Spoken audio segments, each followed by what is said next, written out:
Phil, back again at the London Marathon, 8th one this time. I mean, every time you do these, do you learn something every year about yourself?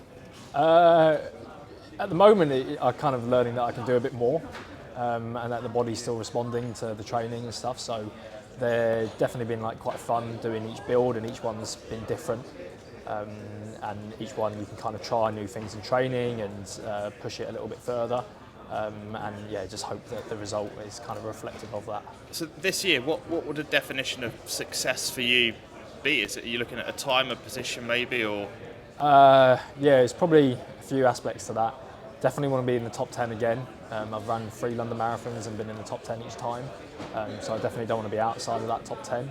I'd like to be as high up in the race as possible. I think Emil and Mohammed showed that last year with their 3rd and 4th. And then for me, I definitely feel like the conditions are good enough on Sunday, and my fitness is good enough to shoot for a PB.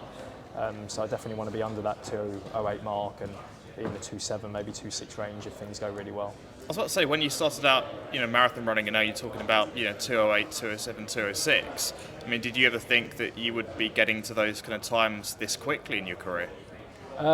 No, I didn't think so. Maybe not after the first one. I think maybe in the build-up, if you'd asked me, I was quite confident going into that first one. I had a nice build for my debut and kind of thought, what could I run? And then kind of the marathon hits you in the face, and when you actually race it and you realise how hard it is on the day. So you always have to kind of track your progression with the performances rather than what you're doing in training, kind of thing. And how's training gone for you? I mean, most people would do an altitude block in, Kenya, somewhere like that. You've gone to Leeds, obviously, kind of with the family connection there. But how's that been for you? Yeah, it's been wicked. I've actually loved it, to be honest. I've just ran on the same place every single day. I live right next to the canal, so I'm out on the towpath both morning and evening. I head over to York and I run on the cycle path there for my specific sessions, and it's been massive for me being at home with my partner, with my new daughter, with my dogs.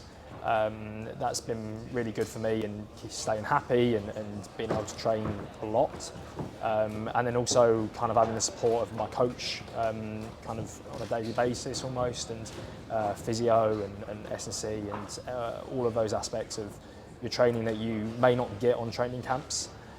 So I feel like it's definitely outweighed the disadvantages that has kind of had. And just a few more for me, but what's the kind of mileage that you're doing kind of every week at the minute? Or have been doing? Yeah, it does vary. The bulk of this block was at 140 miles per week. Maybe topped out at 142, 141. But I kind of set that as what I wanted to aim for, and there was a few weeks over Christmas up there and a few weeks in January, and then the bulk of this kind of March. I think maybe 5 or 6 weeks I did straight at 140, so I was quite pleased to kind of maintain that. That's kind of the volumes that I'm operating around. And just lastly for me, but you mentioned the home comforts and the impacts of being a dad. I mean, how's that changed your dynamic? What's the impact of that been for you, and has it changed your perspective, not just kind of on running, but in life as well? Yeah, it definitely changed the perspective in a big way, and just know that that's the priority in my life now, and as important as this is to me, this is fun. This is what I'm doing for enjoyment. Yes, it is my job, but it's also like my hobby as well.